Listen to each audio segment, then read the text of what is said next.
Welcome to the Nonprofit Podcast. I'm David Higgins, and I am so glad you're with us today. We got an amazing conversation today. We are getting to specialize in the way you present and the things that stop us from being able to present ourselves and our nonprofits well. What is it that causes us to hesitate when we're trying to do something online, in public, on our phones? We're trying to get the message out that means so much to us. And every time we look at ourselves, we go, oh my goodness, this is embarrassing. I don't know what I'm doing. Well, I cannot wait to introduce you to our guest because he is going to be a real help and a support to you and some amazing ideas that he is going to be able to help us overcome. This episode is brought to us by the book Demystifying Fundraising Funnels. It is a digital marketing blueprint to fund your nonprofit. This particular book deals with a subject briefly, and we start going into how us as nonprofits need to be able to communicate to everybody in the way they're listening and the way they're hearing. But this conversation is so much deeper than even what I was writing in that book, because we get into some things that I really think it's going to be helpful, maybe a little challenging, but certainly encouraging for you.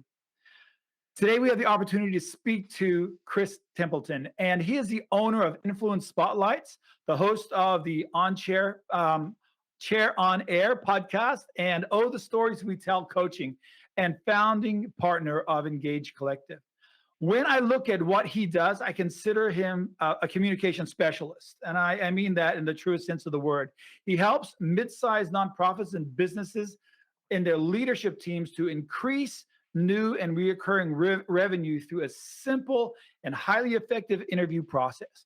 Creating stronger relationships for us nonprofits, that is so important, because when we start thinking about marketing, we start thinking it's eroding the genuineness of those relationships. And we get to actually talk about that a little bit in this conversation. And he's also great at trying to help us create authentic communication. And that's what you and I really want to do, because that authentic communication is our reputation. And that is our number one priority as a nonprofit, is to really protect that, because that is really the commodity in which we be able to connect and resource with our community. And so I just want to welcome Chris to the Nonprofit Podcast. Chris, thank you for being with us. Thank you so much for having me, David. I am super, super pleased to be here. I've done a lot of different nonprofit work over the years, and it, to me, is so critically important, especially in this day and age, to be able to support nonprofits and help them to be the best versions of themselves that they can be. So thank you for having me. Oh, it is a pleasure having you here. But I'm up here in the snow, and I think you're headquartered in Napa Valley, California. Isn't that right? That is correct, sir. Very happily headquartered in Napa Valley, and have enjoyed it. Moved up here with my parents in 1981 for a quarter and went back to school. And then my wife said, we were living in the city. She said, "You're traveling a lot. I need family. We're moving to Napa." And I was like, I don't want to move out of San Francisco. And as a guy said to me, or said to at a conference I was at, you better make sure, if you're traveling, you're out a lot, you better make sure your wife's someplace where she wants to be. And I was like, oh, I got to do that. And it was the best decision she has ever made, other than maybe marrying me. I can completely empathize. I was kayaking in Mission Bay, San Diego, where I lived just 5 minutes away from the bay. And my wife was like, "You need to take me home to Central Washington." And I looked at the bay, I looked at my wife, and I heeded my friend's advice. He said, "What do you love more, the beach or Michelle?" And I quickly chose Michelle. Thank goodness, saved my life. Good decision, by the way. Yeah, it is the right decision. And here we are in Central Washington. I hear rumor that everyone in Napa Valley owns a winery. Is that true? That's exactly right, David. Everybody, when they move to Napa, is required to buy a winery, except for us. No, but there are a lot of wineries. Wineries are a big part of our economy, and it is, though, it's probably like living near the beach. Like when I lived near the beach, I never went there that often, and we have wine tasted probably more before we lived up here than after, but we sure do love being a part of it and the whole process. We have very good friends that are winemakers, and it's a special place. We have really loved being here. Really loved it a lot. Oh, that's fantastic. Now I know you have a passion for effective communication. I mean, it bleeds through all the companies that you start, that you work with, that you built around you. How how did this journey start? Where did this passion come from? Well, it started many, many years ago. I was, I think, 21, and my dad was having a retirement party, and they asked me to speak. And I got up on the podium, and I had more fun. I was like, oh man, I want to do a whole lot more of that. So I'm one of those freaks that loves being in front of an audience. I actually don't like, not real comfortable talking to everybody after, but put me on a stage or put me in front of a mic, and I really like it. And then probably about 15 years later, I got involved with our local chamber of commerce, and one of the guys that was there, who is actually up in your neck of the woods in Spokane now, said, "Hey, I do this radio show once a month. You want to be my co-host?" And I'm like, "Oh yes." And so that led into him leaving and me ending up doing a show weekly with businesses, interviewing businesses, 15, 20-minute interviews. And wow, that was all me. I loved it. And what the reason it was all me, which I think is fascinating, is because was really good at being all about my guest, like listening from the standpoint of the audience, trying to help them to articulate their messages about who they are, what their passion was.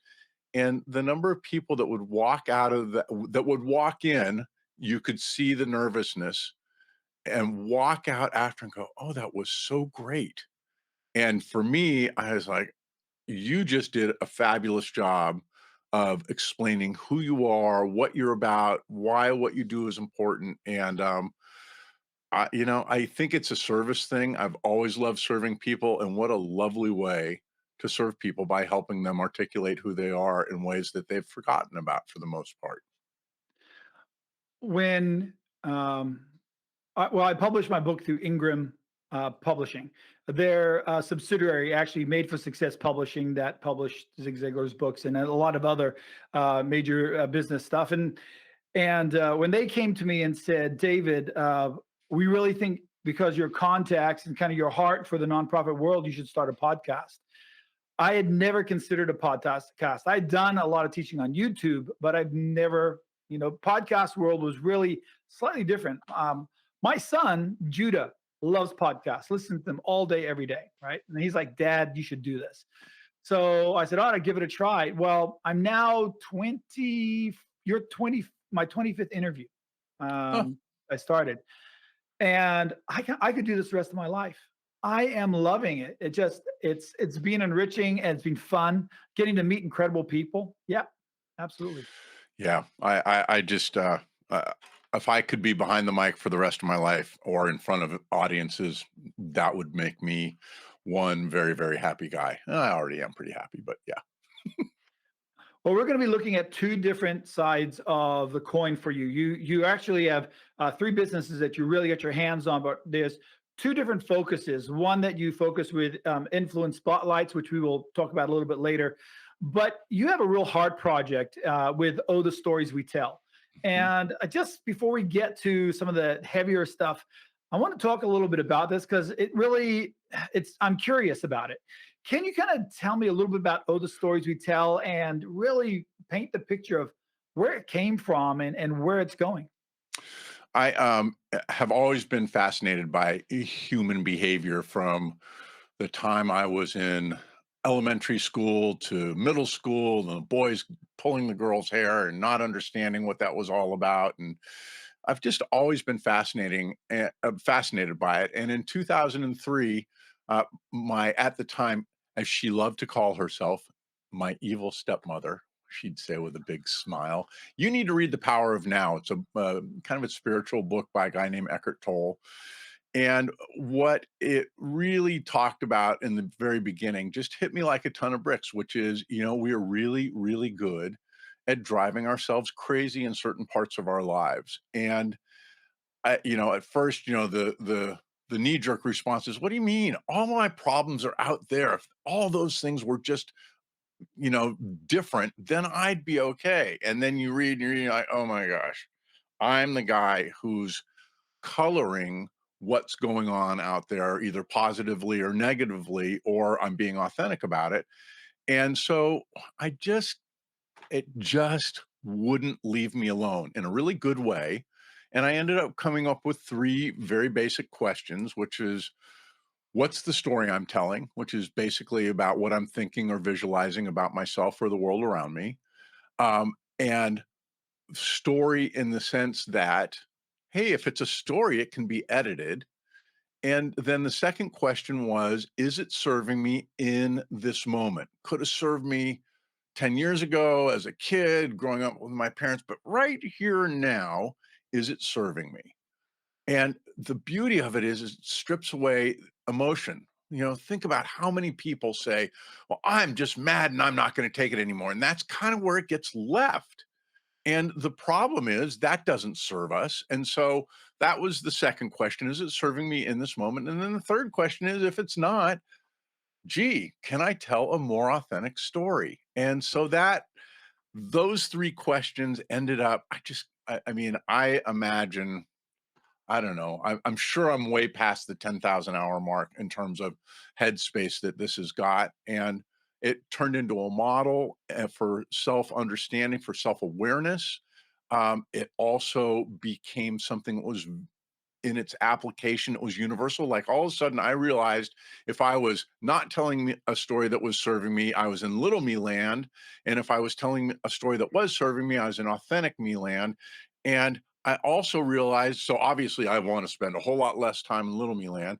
And then it also helped me to understand, oh my gosh, the people, whether it's my kids, my wife, me, um, the people I work with at my nonprofit, whatever it is, I get to have a kind of this initial understanding of where I am and where Jim's in little me land. I can just feel that energy. And my goal is to help to bring them down into a more authentic place. And so it sounds so simple, so basic, and it is, David, it's changed my life in every single way that I can think of.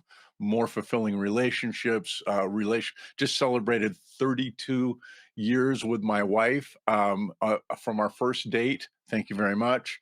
And we've raised children that we like and like us.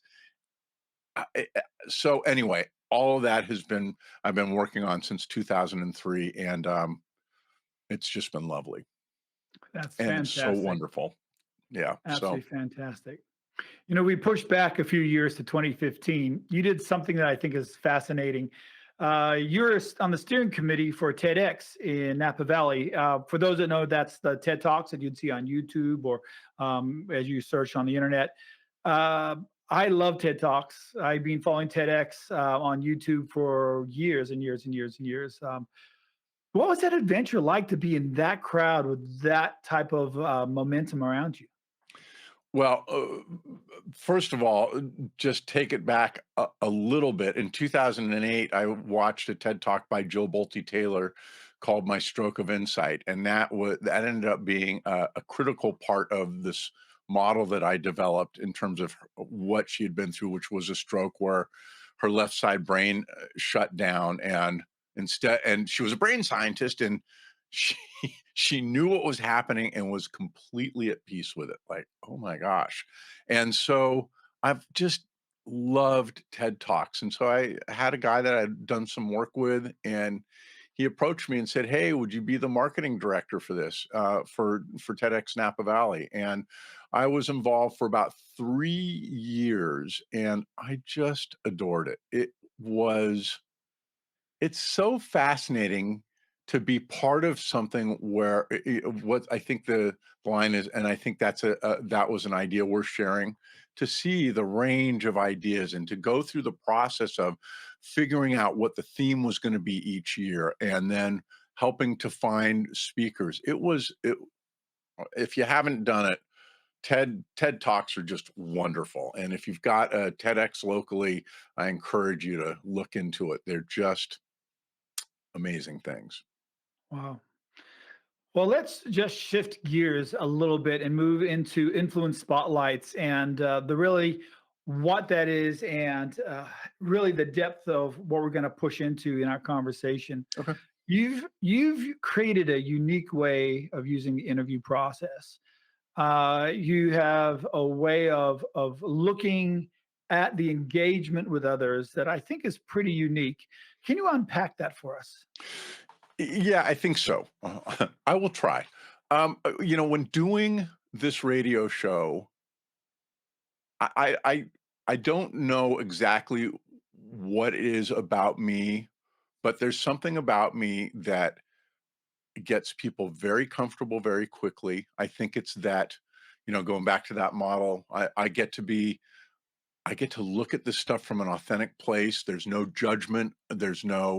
And people feel that. And so people who walked into these radio interviews so nervous, and a lot of people would articulate, "Oh my God, I don't know if I can do this." And I mean, honestly, I probably did, I don't know, three or 400 interviews over the 10 years.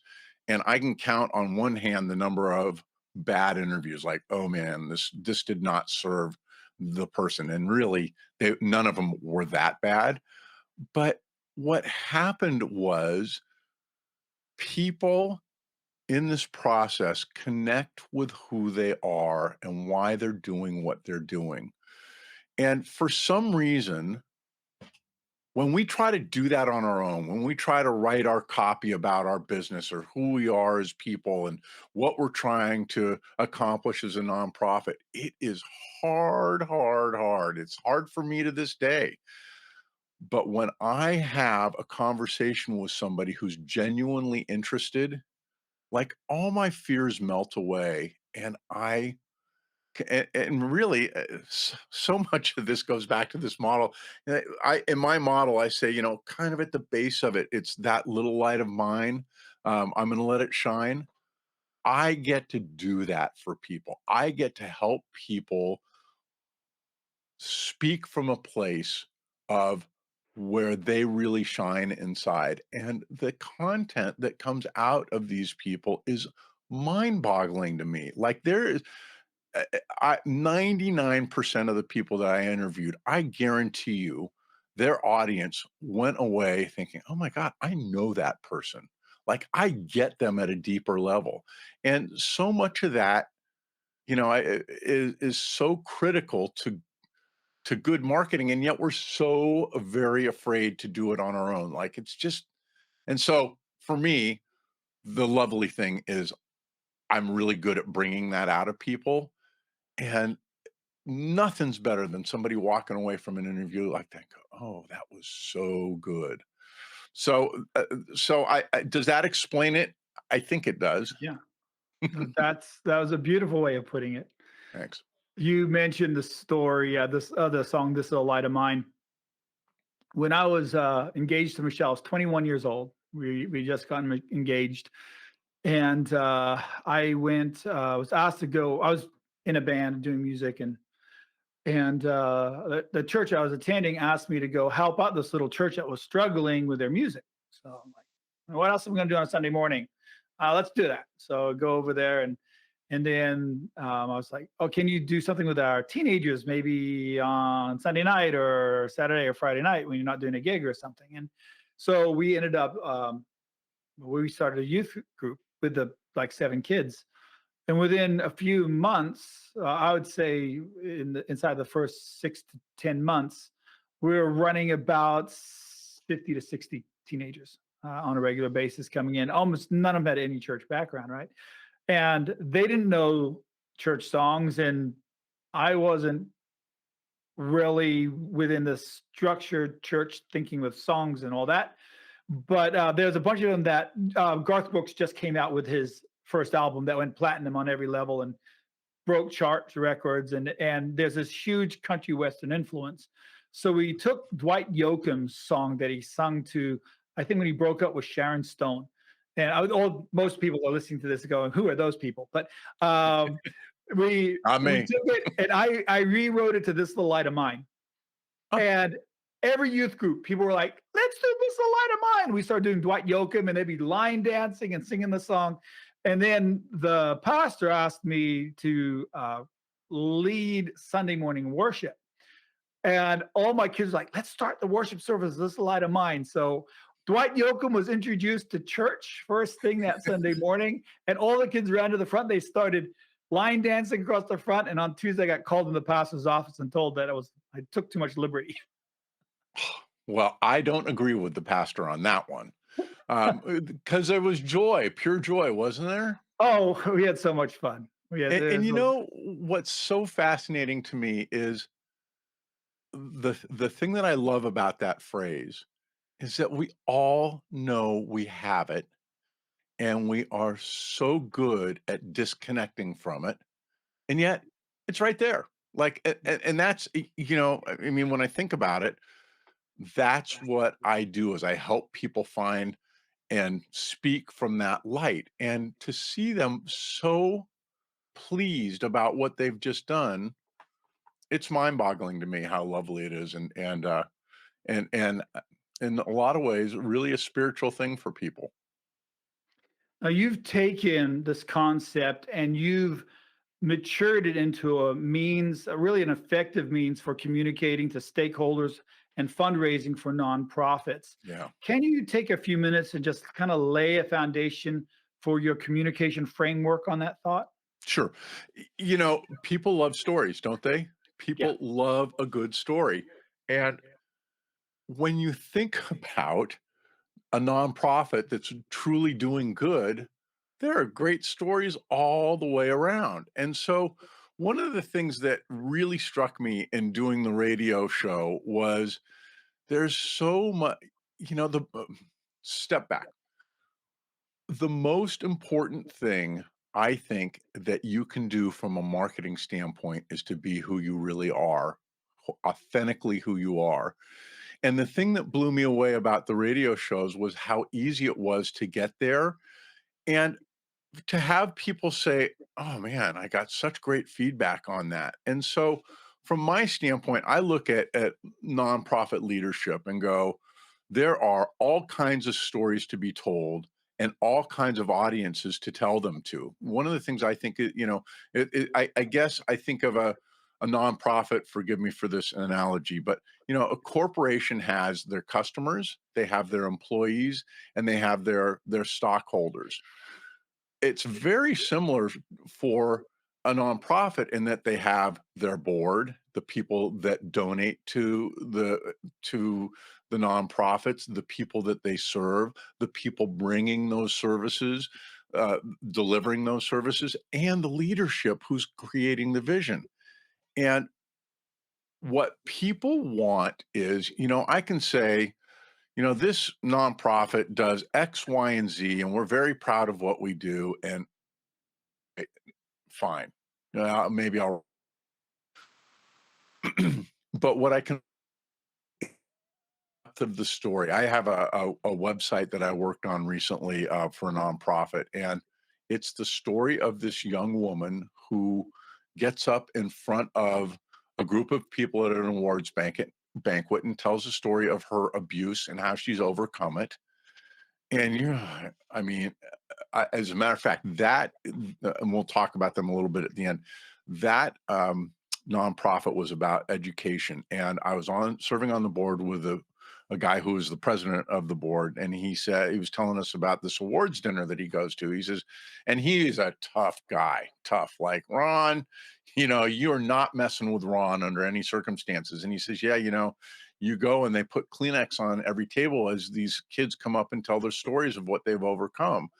And to see him actually get choked up talking about it, you're like, those are the stories that people want to hear. Those are the things where they're like, that I want to help, that I want to be a part of. And so from my standpoint, in terms of kind of the foundation of this is when you can share stories about a leader, as somebody who's delivering those services, as somebody who's receiving them, it is the best marketing, hands down, that you can possibly do because it's the real thing. It's authentic. And I think we get so stuck on logos and brochures and newsletters and just, oh, I've got to do another newsletter. And what I want everybody to know is there's a way to do all of the communication, all the written part, all the audio, all the video that is super easy. You know, when I do interviews like this, I say, give me three topics you want to cover, two or three points for each one, and I'll take it from there. And you know, in half an hour, you've got 4,000 words of content that can be transcribed into newsletters, into print, into into website articles, or be done as podcasts. There's so it's the rich tapestry of life is in terms of a nonprofit. There's so much that just we just walk right by, and I just love this concept of pulling out the authenticity of all these different stakeholders in a way where everybody's like, oh, I know who you are. We want to be connected. Mm. In the book, I talk about discovering your global value, your worldwide value. You know, when we're stuck in a small nonprofit taking care of the homeless in our part of the community, Hmm. we're feeding people at our pantry, and you know we're taking care of 4,000 meals, you know, a week, or we're in a situation where our world gets more and more narrow. But the truth is, the things that we have learned, the things that we know that makes what we do possible, has value. And what I love about what you do is the greatest way to express the value we have so many can be blessed by that knowledge is through storytelling, right? Uh, I could I could logically tell you point A, B, C, D, E that makes a good drug rehabilitation center work. Yep. Or I can tell you one story of little Susie whose life was changed because her mother's free of drugs, right? And at the same time, share those steps of what the mother went through. But I mean, it's like, am I going to give you the skeleton or am I going to give you the flesh and bones, full embodiment of it? And Mm. it's, you know, when you recognize one of the things in the stories we tell is there's this concept of, you know, we have this part of us that's always whispering in our ear, kind of often called the inner critic or the inner bully or the ego. And so much of what loads that little guy's gun is, well, you know, I don't want to be perceived as marketing. I don't want to. And we get so stuck with that thought. And when you peel that away and look at the story you can tell, and I think one of the things is really important is not trying to tell it as a story. Let it unfold naturally. Have the conversation. It's not that you don't want the story, but I think it's the same thing. Oh, how am I going to tell the story? I don't know. You know, I when I was doing the radio show, I used to do pages of research and questions and all that stuff. And I finally said to the general manager, who was a fabulous interviewer, I said, you know, how do you do this? It takes me so much time. He says, you know what, Chris, I have one first question and then I just listen and respond. And oh man, did it change my world. All of a sudden, I wasn't worried about what the next question that was coming. And I was just having a real conversation with the person across the table. And I think that we have to have that pre-thought. And yet, what I've found with hundreds and hundreds of interviews, when you just let it flow, the value of the story increases exponentially. There's a nonprofit that is called Joshua House. I love Joshua House. What they do is remarkable. It was a couple that lived in Southern California that, when the wall fell, moved to Ukraine. Hmm. And the first year they're there, they lost their son Joshua Wow. because of poor medical service. And they're in their time of mourning and pulling between, do we go back home, just give up, get a job there in California where their family is, or is there a reason why they're there? And they ran into an alleyway where there's these children, 5, 6, 7 year olds living in the trash cans and stuff, and found out that they had escaped from a sex trafficking um, operation. And people were coming from Turkey into Ukraine to get little blonde haired, blue eyed children, buying them for liquor, price liquor, taking them there and selling them into sex slavery. And the usual life expectancy once they were sold was about 4 to 6 weeks. This grieved them so much that they took all the resources they had, they found some money, and they bought a home there in Lviv, and they filled it with these children.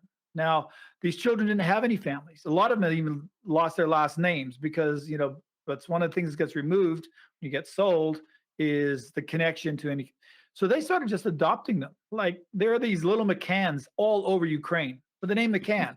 Why? Because they were raised. Now, this is 30 years ago. So now you're talking, when you go into, I've been visiting them a number of times, done music lessons. We had to do a school of music over there and take all the instruments with us and leave all the kids with these instruments to learn and play. And it just brightens up their life and just turns on things that abuse and hurt had turned off. And it's really one of the most emotional exercises I've ever gone through was going there and serving them that way. But Jim and Sandy put out a newsletter every single month, right? It goes out and it always has a picture of another kid that's been rescued and the story who they are. And you just want to help them, right? So I was talking to them about, you need to take what you're doing and just shift it over to digital marketing because that is a much broader scope of people you can reach with these stories. And for them, it was a wall because it's a brand new technology. Right. And that stepping into a brand new technology that is very video centric and storytelling centric, it's much more like when you do a newsletter, you can write it out, you can edit it, and you can send it, right? There's a little more control, it feels like, than you put it out there on the web and then anyone can see it that's going to see it. Right.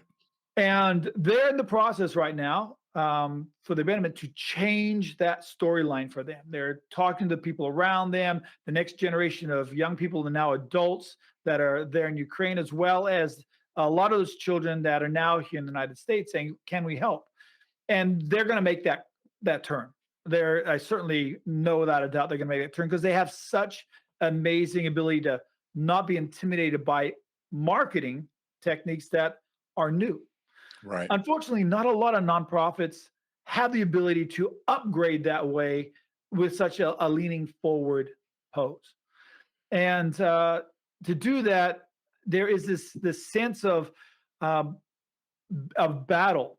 And when you look at the battles that hinder our ability to be good storytellers, to take that next step, what are the things that really cause a block for us to step into being storytellers?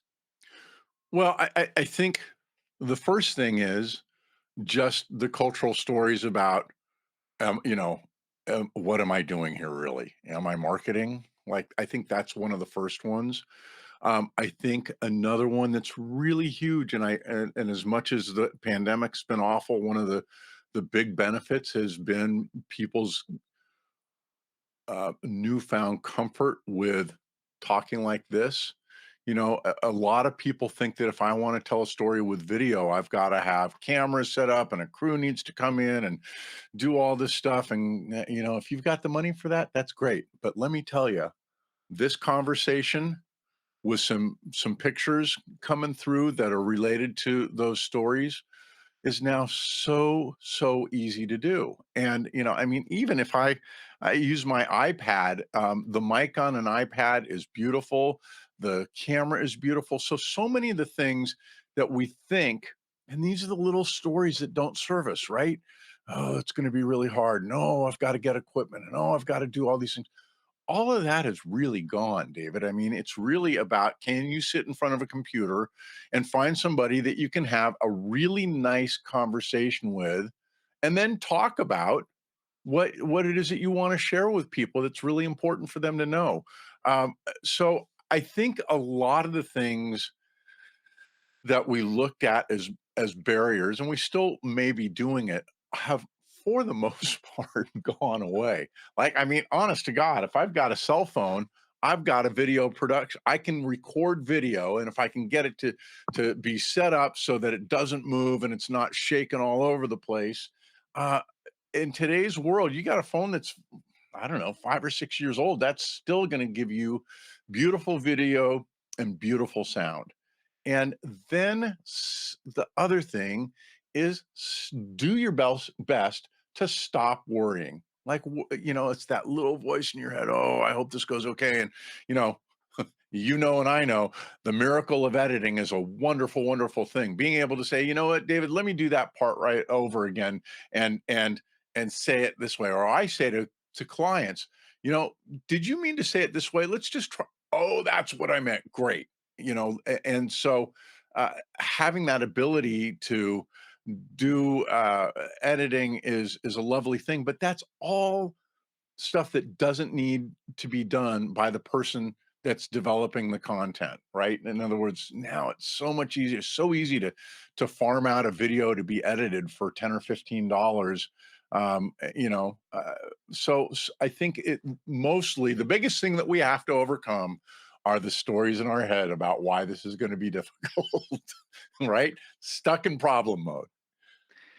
I was consulting with a nonprofit called Sunrise Outreach, and Sunrise Outreach is led by a man with a beautiful heart. His name's Dave, and he's been there for. He launched it, founded it many years ago. He's 72 years old now. Huh, He's still one of the youngest men on his board, I but bet. he's 72. He's like, David, what do we do? And I said, you have stories, just like what you've been talking about here. I said, you can brag on, look at all the volunteers that come in and help. Look at the people that walk through here because you bought them the time for them to rebuild their life by providing the meals, by providing the support so that they had time to pull themselves together and then get to that next promotion so they can start paying their way, get to that next job so they could change their life. I said, you being that gap measure. I said, what happened? Now, it sounds crazy. I said, I want you to pull out your phone and do TikTok. I said, and once a day, brag on something somebody said. And if you feel like, I don't know whether, I said, just change the name because it's the story, not specifically the name, So it might be Sue so-and-so, but she can say, I was just talking to Jane. This is what decision she made. It was so amazing. It was so exciting. And they're afternoon, or, Bob has been volunteering, handing out food 5 weeks in a row. And I just want to tell you, it's people like that change people's lives. Well, here he is at 72 years of age. And I get a call from his secretary and says, he has me uploading TikToks. And sure enough, he had already uploaded 6 by the time I went and started looking at them. And he just takes 30 seconds and brags about somebody, doesn't take any editing or anything. And he's starting to create followers. He's 72 years old and he's got something like, 1,500 followers on TikTok. So proud of Dave. That was and can I just say what he's doing? Two things just to respond to that. People are like, oh, I don't know how I can get in front of a camera. It's all practice. Once you Mhm. do it a few times, you get better and better and better at it. And then the other thing is how simple it is to do and how he is bringing out that little light that we all want to connect with. Mhm. I mean, I guarantee you the people that watch his videos are like, oh my God, that hits me where I want to be. It hits me Mhm. at the better version of myself that I want to be so badly. Yeah. So good for him. Good for you for getting him to do that, and for him to have the courage to do it. A side book worth looking at is "Share Your Work" by a guy named Austin Kleon. Share Great. your work. Yep. And he's got 3 or 4 books now, and it just talks about quit trying to be perfect. Go share what you're doing. Yeah. It's beautiful. You've helped a lot of individuals get podcasts up and running, haven't you? A few, yeah. A few. Yeah.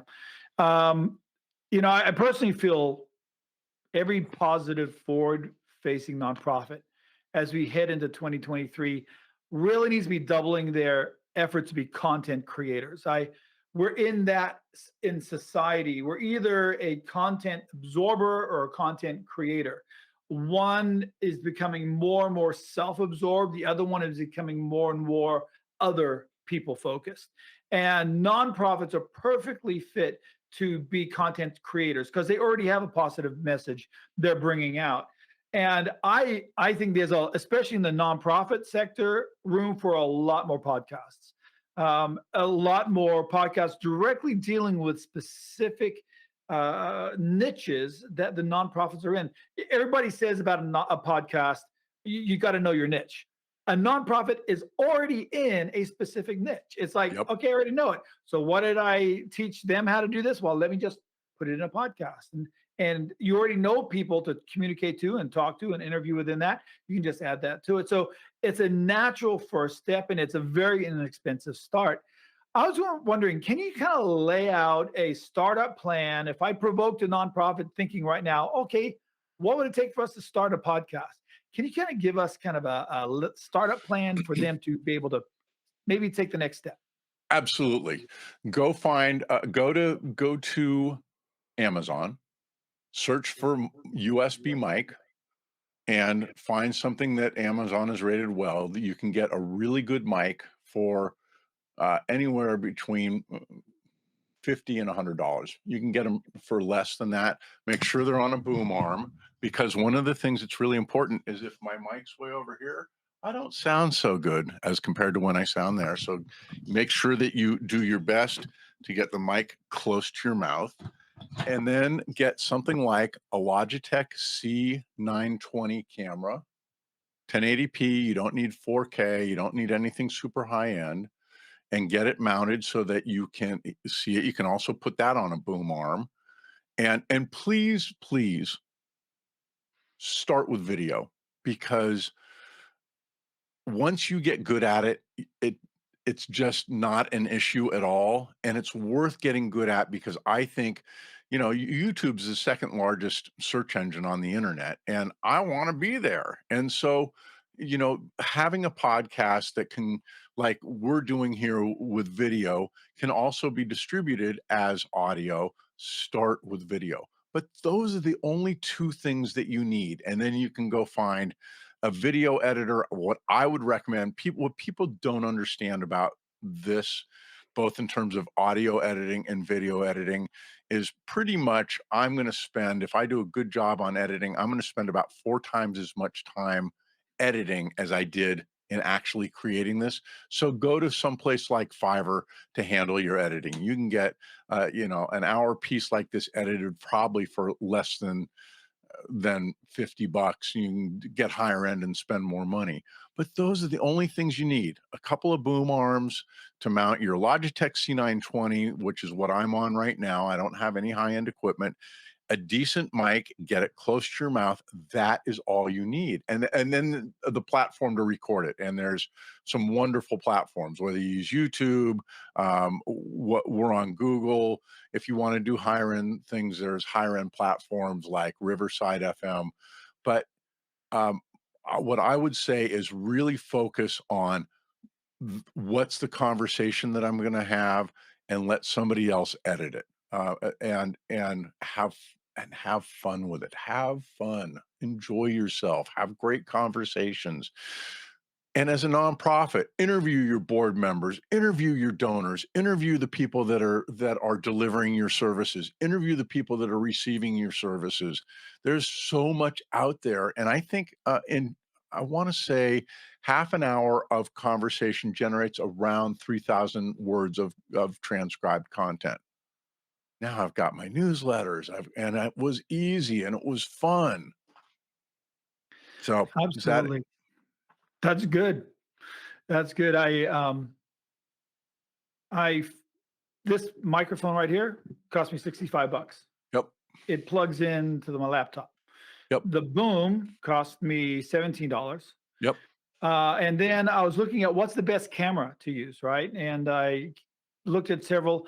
I decided I wanted to actually invest in a decent camera that could catch video, but I couldn't afford any of them. They're all, had commas in front of their numbers. Yes. And I looked at what I wanted and I just started going to pawn shops.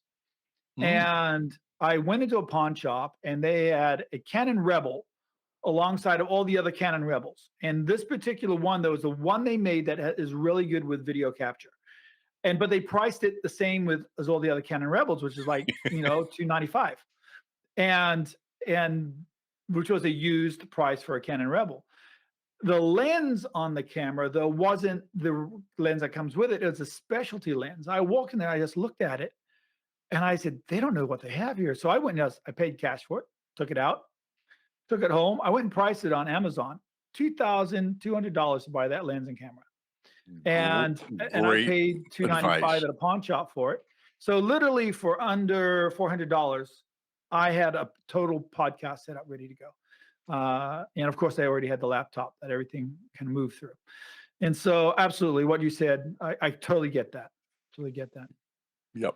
And then, I mean, look, my dream studio is probably, I don't know, 20 or $30,000 one day down the road that I'd love to have. But you Me know what? too.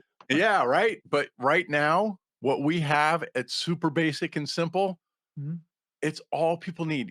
One of the other things just to keep in mind is what I want to do is do everything I can to keep from distracting my audience. Like your background is perfect. It's not overdone. Love the lighting in the back. That's something I have for my curtains, and I have bookshelves that are behind that. So, do it simple. It- People, we get so caught up in all the things we could do and, oh, I want that. No. Yes, you want that. Yes, when it's appropriate. But for right now, get in front of that mic, get in front of that camera, have a conversation with somebody you like about something that's important to you. Oh my God. And Yeah. and the podcasts are out there. There are loads of garbage podcasts where you sit and listen to somebody talk about their day for 10 minutes and then they get into the story and all that. No, just have a conversation about the story. Well, they say content is king. That's why I'm talking to you, getting lots of Thank good you. content. For those who would like to know more about Chris, he has so much more information on his websites. There's courses, there's classes, there's uh, mentoring opportunities. There's ability for you to grow and really stretch. If there's an area in your life that you're saying, David, I'm needing confidence, especially when it gets to getting our story out. I want you to look up what Chris is doing and how he is really supporting a great part of society that is learning how to tell their story and to tell it well. Chris, can you just tell us what's the best way to contact you? Probably the best way is to go to influencespotlights.com. That's where I focus on this part of the business, and fill out a form or call or text me on the phone number that's there, 707-879-8225. And by the way, for anybody that's like, oh, maybe I should do this, I'm happy to have an initial half-hour conversation with you. I'm not going to charge you. And then we can talk about, how I can help you to get off comfortably to a good start. But even if it's not perfect out the gate, and it never should be, just do it. You're going to be shocked at how much content you can create that can be used in video, audio, and textual format. Well, Chris, we end every show by doing a shout out to nonprofits we're proud of. And I love that. This is one of my favorite parts of every podcast. It gets to the end. I'm going to go ahead and share a nonprofit that I just really is, I think, doing an amazing job. Then it'll be your turn. Does that sound good? I'm all in. Awesome. So the charity I want to talk about, its headquarters in Rochester, New York. And Charity Navigator, which I quote often because I really trust them. I trust the way they look at nonprofits. In fact, I use them on a daily basis as I look at even nonprofits I'm consulting with. What's the outside view? What are the details? And from that perspective, they listed this. Now, get this. They listed this nonprofit as the number one out of like there. Let me tell you what number one means. There's 1.7 million nonprofits, in America. In the state of Washington, there's just under 33,000. In fact, 10% of the state of Washington works for a nonprofit. No So kidding. imagine when they say this number one on the list of the 10 charities worth watching list. Okay. And they received 100%, the highest grade you can, for accountability and transparency. And they have been given an exceptional rating. So I can't tell you enough that this is an organization that has great leadership from the top down, and they use what has been given to them to accomplish the mission, and they're accomplishing the mission. So who are they? Well, they're not a charity. They're established here that is doing their work within America. The name of the charity is called Water for Southern Sudan, and it delivers sustainable quality of life services to and with the people of South Sudan by effectively providing access to clean, safe water and improving hygiene and sanitary practices in areas of great need. And their URL is waterforsouthsudan.org. And I want you just to go have a look at how simple they present themselves, how effective they present themselves. And this just because they're doing their mission and doing it well, now they have national publications. They're saying, everybody, this is a very trusted group that you should be watching. And that's what I'm saying to you. Go watch them, because there's lessons to be learned as we cheer on those that are running alongside of us to help people. Tell everybody the name Chris, it's your again. turn. Tell everybody the name again. It is called Water for South Sudan, and the URL is waterforsouthsudan.org. Well, mine is I became aware of this group. I was president of a charter school probably 20-ish years ago now. And as I mentioned earlier at the beginning, one of the board members talked about going to the awards banquet for this organization. And what it is If Given a Chance.org. And it was founded out of a meeting probably 25 or 30 years ago, where people in Napa were talking about, what to do about gangs and troubled youth and that sort of thing. And some guy was there that was a part of a gang, and he said, what do you do for the people that figure it out? How about those people? And it really hit home with the founder, Jim King, who is a personal friend and somebody I absolutely adore. And what they did is they started this nonprofit that was about kids who were seniors in high school who had been through just things we can't even imagine, you and I, David, I'm sure. I mean, abuse, neglect, drug addiction, whatever. And by the time they finished high school, they were college bound. And so the beauty of this organization, and it's one of the things I really wish they would do more of, is the way that they did these banquet dinners is they said to any of the kids that were recipients, and it usually came through counselors at the school, that sort of thing, people that are aware of these kids, they'd let them get up and talk about what happened to them and how they came through it. Oh, power. It makes the hair on my arm stands up. So If Given a Chance is all about, and one of the things that they did, I think a couple of years ago, is now they identify kids as juniors, and they provide services to help them to prepare for applying to college and then going to college. And then they give a $2,000 check, I think, to each kid to help them with college. And it is a wonderful organization. I'm so pleased to have been involved with it for so long. IfGivenAChance.org. Go check them out. Chris, thank you so much for being part of our podcast. Totally my pleasure. If I could do this work all with nonprofits exclusively, I would do it in a heartbeat. I just think there's so much goodness that we have. Boy, have we fallen out of touch with it, haven't we? And people that don't know about these nonprofits, when they find out about them, it makes their heart sing, and exposes that little light of theirs, doesn't it? Absolutely. And for you, thank you for listening to the Nonprofit Podcast. So you are appreciated. We thank you for how you're taking care of your community, how you're bringing hope, smiles, and keep doing what you're doing because you are needed and you're not invisible. We see what you're doing and we thank you for it. Have an amazing week, and we'll talk to you in a few days. Bye now.